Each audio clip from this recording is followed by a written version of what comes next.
এই তো বসে আছি। এই আজকে স্কুল থেকে বই দিয়েছে একটা। দেখি কি কি বই দিয়েছে। কোথায় রাখবো? ওখানে বস, বসে দেখা কি কি বই দিয়েছে। উইংস বই দিয়েছে, হুম বাটারফ্লাই বই দিয়েছে, হুম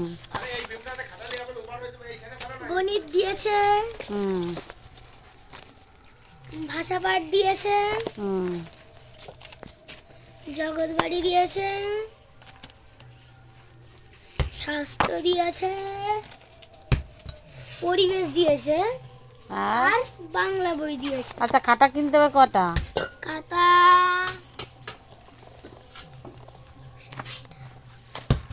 বাংলা খাতা 3টে কিনতে হবে, ইংরেজি খাতা একটা কিনতে হবে, না ইংরেজি খাতাও 2টো কিনতে হবে, আর অঙ্ক খাতা